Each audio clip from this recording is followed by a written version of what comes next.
tomu, aby sa vaši kolegovia mohli prihlásiť ústne do ďalšej rozpravy k danému bodu programu. A k tej otázke, čo tu bola položená, ste si položili aj otázku, že o čo tu nám vlastne ide pri tomto prerokovaní tohto rokovacieho poriadku. Nož tak len zo pár takých bodov vám poviem, že o čo tu ide. Ide o to, aby tu nedochádzalo k obštrukciám, ktoré ste jasne predviedli vo včerajšom vašom vystúpení.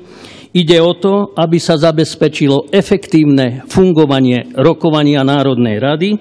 Ide o to, aby prebiehal plynulý chod schôdze a ide o to, aby poslanec sa mohol jasne, správne a kvalifikovane vyjadrovať k predkladaným návrhom.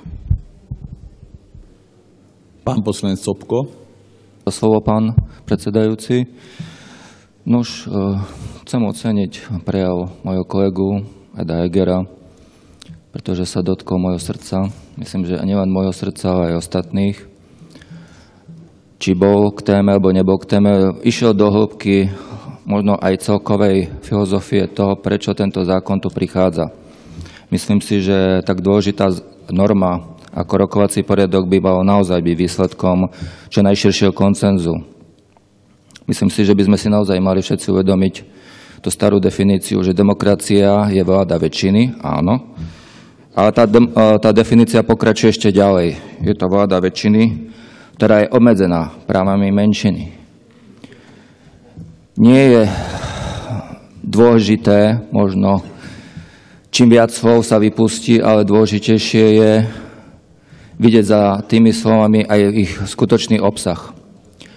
Ono celkovo väčšina a vláda väčšiny môže častokrát veľmi ľahko sklznúť do tyranie väčšiny. A preto nám všetkým dávam do pozornosti jeden citát významného francúzskeho politika a historika, ktorý sa zaoberal práve americkou demokraciou, Alexisa de Tocqueville, ktorý znie: väčšina nemá automaticky pravdu len preto, že je riadne zvolenou väčšinou. Ďakujem.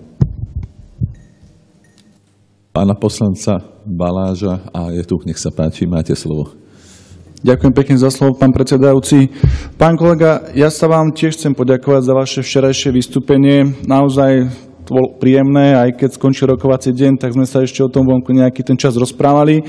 A naozaj ja si myslím, že takéto vystúpenia, keby tu boli v tomto pléne, tak možno o rokovacom poriadku nemusíme sa rozprávať, nejako sprísňovať tie normy. Ten váš prejav, ako ste sám vraveli, bol aj za tým cieľom, aby ste možno otvorili srdcia poslancom. Ja si myslím, že naozaj takto by mali tie vystúpenia vyzerať, bez nejakej nenávisti, bez nejakej peny okolo úst. Racionálne sa baviť o jednotlivých veciach, však ste si aj vyslúžili potlesk celej sály. Myslím si, že na nováčika 13 faktických je tiež celkom dobré. No a k tým výtkam jednotlivým, ale vo všeobecnej rozprave, čo boli ohľadom rokovacieho poriadku, ja som zaznamenal nejaké dve. A to je to, že opozícii vadí, že je obmedzený čas pre poslancov na tých 20 minút. Veľa opozičných poslancov povedalo, že tých 20 minút naozaj stačí do tej rozpravy. Problém majú s tým, že neobmedzený čas majú ministrovia alebo členovia vlády. Ale zase niektorí poslanci z opozície vraveli, že naozaj pri niektorých zákonoch tých 20 minút nepostačuje, ako je napríklad návrh rozpočtu alebo niektoré spoločné správy. Prosím? Potom pán Lipšic. Čiže naozaj treba nájsť nejaký ten stred toho, aby to nebolo zle. A ďalšia vec, ktorú stále kritizuje opozícia, sú tie vizuály. Myslím si, že naozaj, keď sme už v tom 21. storočí